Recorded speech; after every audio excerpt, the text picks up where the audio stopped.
what I would hope this documentary would accomplish. If it saves one person's life, we've made the biggest accomplishment in the world as far as I'm concerned. I actually heard something interesting. I don't know if it's true or not, but if a man lives long enough, eventually they'll have an issue with their prostate. So it's not a matter of if, but a matter of when.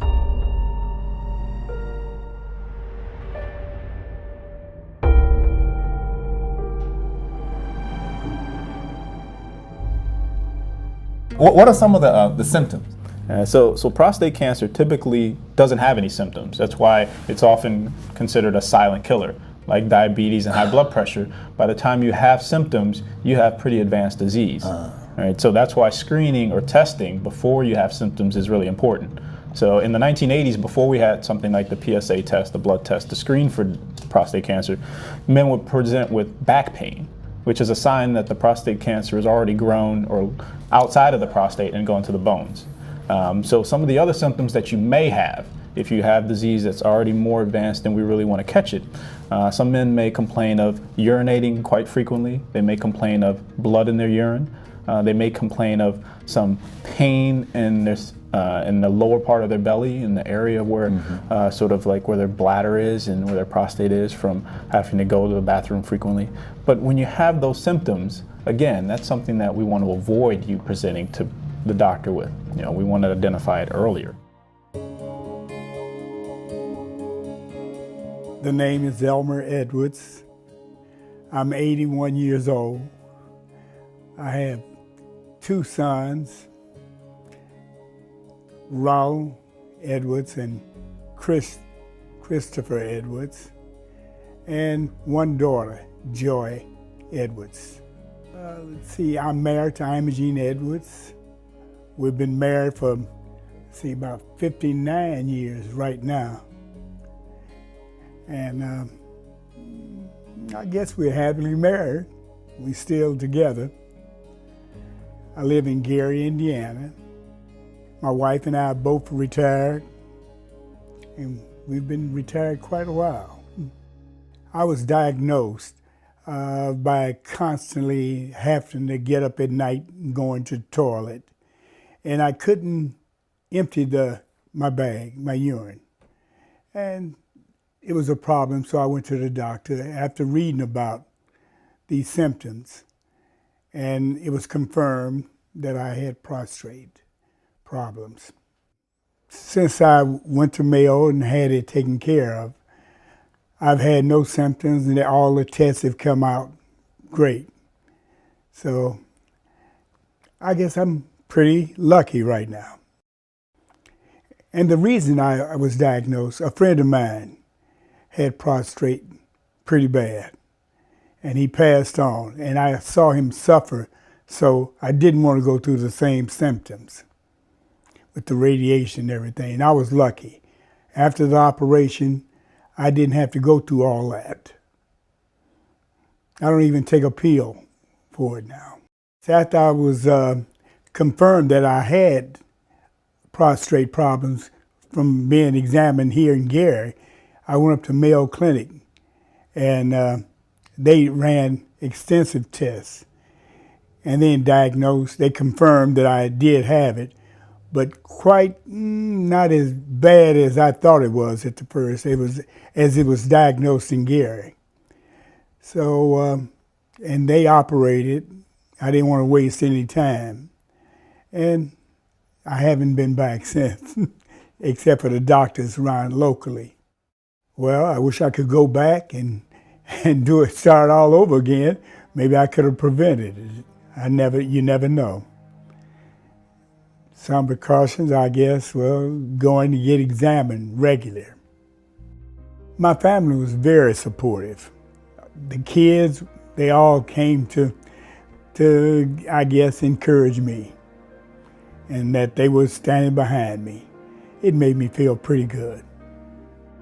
Every man should go and get examined, whether you have symptoms or not, to be on the safe side. Prostate cancer being more prevalent among black males and black males being the group that's less likely to get health care, we really need to get the word out. Need to get the word out in order for black males to, number one, get health care, but also as far as they need to get checked as far as this silent killer. And black males need to know they need to come out and they need to get their prostate checked. Yeah, so for screening for prostate cancer, we do the following. Typically, you're going to get an exam, often called a digital rectal exam. Many men know it as the finger. So Yes, the old finger. and so oftentimes, patients will come in pretty apprehensive about that or nervous about it. So we also offer a blood test called PSA, prostate specific antigen test. It's a chemical that's produced by the prostate, that only is produced by the prostate. So when it's elevated or has a high value, then we suspect that you may have prostate cancer. So we use that as a screening tool as well. Prostate cancer is a silent disease. You don't know you have it. You have no symptoms. There's nothing wrong with you. You're running around happy. The only time you're going to have problem is when it metastasizes. Or better still, first and foremost, when it begins to encroach on local organs near the prostate. So before then, you'll be well. And prostate cancer is a slow-growing cancer. It may take 10, 15 years to become, to begin to affect you. So you're happy, you're living your life, and somebody comes and takes your blood test and does a single rectal exam and tells you that it looks as if you need a biopsy. And they do a biopsy and they say, sorry, it looks as if you have cancer. You would think that their examining you cost it because you were happy until the day they did that. I've always had a female doctor for like the last 15 years. And when I turned 50, I thought, she had said you should probably get this exam. And I remember that I had built up this big old thing about it. And really, when it was actually done, it really wasn't anything. And then, so since then, every year I take it and it's no big deal.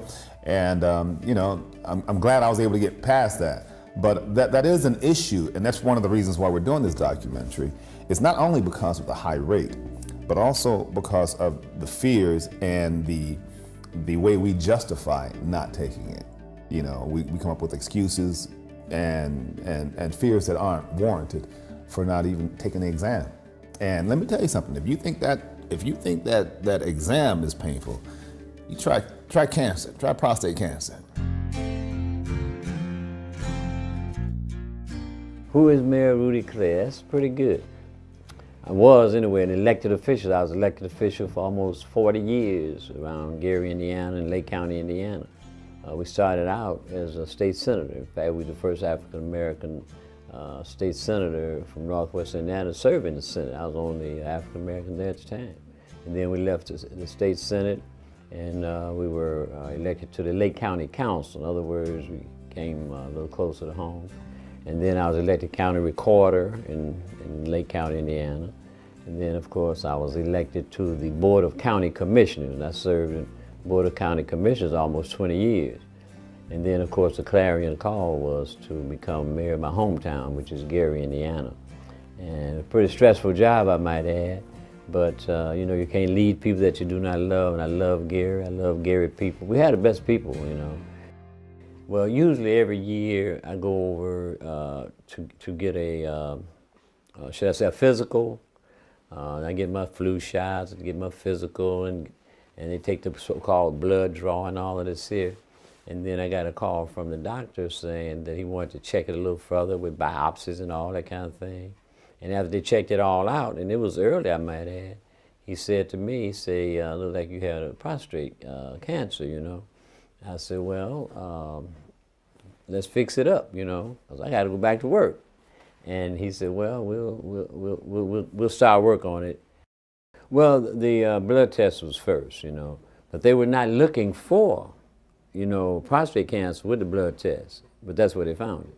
And then after they found it, quite naturally, then you move on to other things, which we did. I told them, hey, whatever's necessary, because I want to live, I want to be healthy, because I got a job to do here in Gary, Indiana, as mayor of the city, and let's get it done, And nobody really knew I had it until after I made the announcement, because I was going on doing my duties every day, working at City Hall, in different places like that every day, making phone calls to people, and people calling me, and we dealing with picking up the garbage, make sure we had the police doing their job, firefighters doing their job, employees doing their job, make sure that the citizens of Gary get the services that they deserve and need and wanted and was paying for.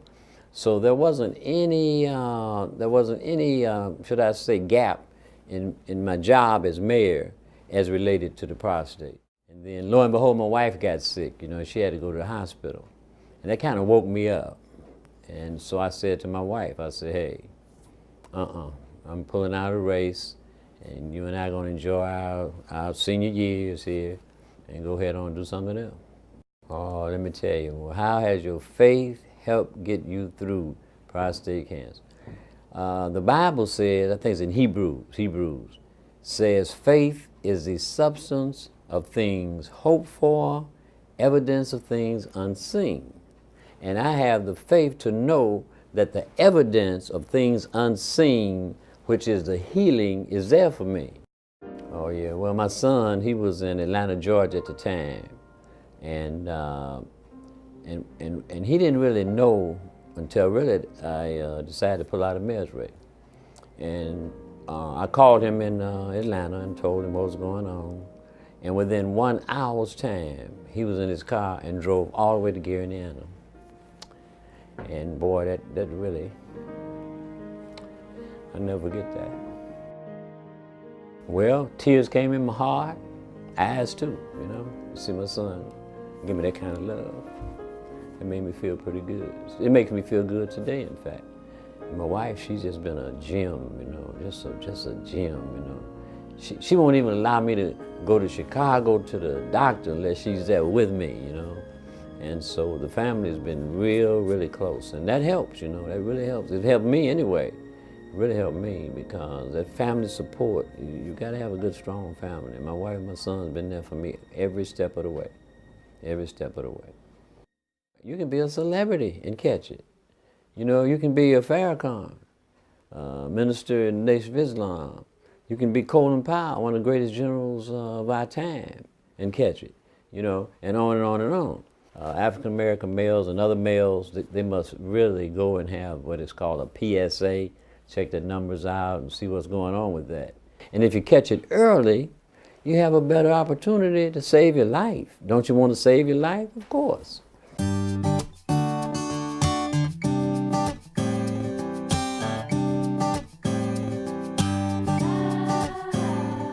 Dwayne, how did you discover you had prostate cancer, and were there any symptoms?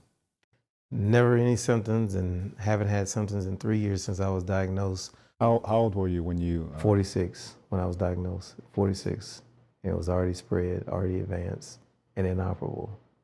And had I gone and gotten tested 6 or 7 years earlier, probably none of this would have happened. What's the first thing that comes to mind when you hear the phrase prostate cancer? Whenever I hear it, I say, brother, did you get checked? And especially if you're over 40, I say, you need to go get checked. So for me, it's been a part of who I am for the last 18 years, and that is to tell people about it all the time. I even tell the young brothers who are 25 years old, they need to go get checked. Because one of the things that I found when we were doing it is that a lot of people never really paid attention. It was something that you never talked about.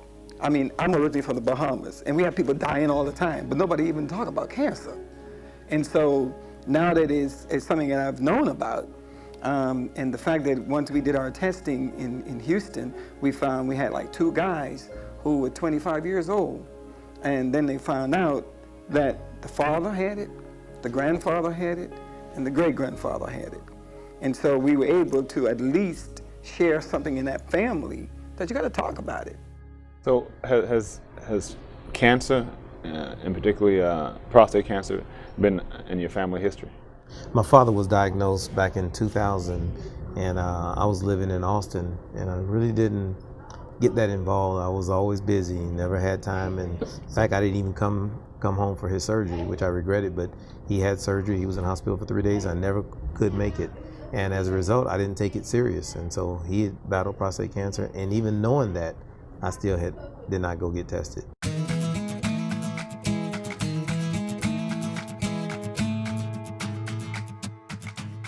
Well, first of all, I found out from my doctor, because I go every year and have an annual physical, and with Dr. Charles Weatherby, and who I've known Charles since we were children.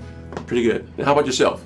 Real good, feeling good. You know, last year we did our physical, and usually at the physical we do certain things for preventive care. Right. And part of that process was your lab work to look for different diseases. Right. And one was the PSA for prostate cancer. Right. And yours came back a little bit high. Okay. So we followed up with. Felt that I was a little swollen in there when he checked, and because he himself had cancer and was a survivor, very cognizant and asked me, "Do you mind going to a specialist to have you really looked at to make sure? Do have some biopsies done in the office to make sure that you're okay? I just have some concerns." So we followed up with further evaluation. Okay, and now we determined that you saw Dr. Kim, did a biopsy, Right. and determined that now you have prostate cancer, but early stage. Right. How you feel about that? Well, at first I was shocked. I was like, "You're not talking to me." The ungodly are not so, but are like the chaff which the wind driveth away. Therefore the ungodly shall not stand in the judgment, nor sinners in the congregation of the righteous. I want people to realize cancer can happen to anyone. And my dad is living proof. My dad didn't smoke. My dad didn't drink. He had a vegetarian lifestyle, so he was very healthy. He drank plenty of water. A lot of people don't stay completely hydrated the way that they need to be. So in every aspect of what he could do for himself, he did. But yet, this monster still caught up with him. His prostate cancer was very rapid. Within a year, it had took its full toll on him. So as a spouse, Karen, what would you say to other women if they found out that their other had been diagnosed with prostate cancer? What advice have you to offer them? I believe that knowledge is powerful, and so they need to check out what it really means and what stage their spouse is in, what kind of conditions they have to meet, and then to go for it and to fight the battle. It's not going to do you any good to stew about it or worry about it. Right. You need to take some kind of action so that you are moving. And when you move, then your body is in a positive mode and can fight back. Right. I often ask this question to the men, but I'm going to ask it to you.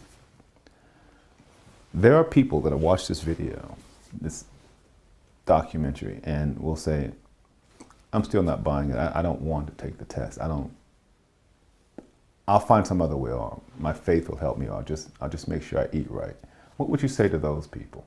They're really selfish. They don't have the right to do that to their loved ones. They need to do and take action. And if you're not doing or taking action, then you're being selfish. You're putting all the attention on yourself, and you're not thinking of your loved ones. Wow. That's the reality of it, huh? Mm-hmm. Yep.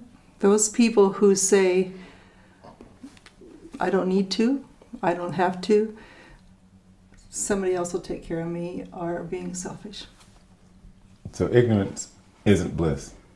But it's absolutely the opposite. I just say if you're into your health and you know you have family, you have kids, you have people that love you, if you really love them, then you'll go get tested.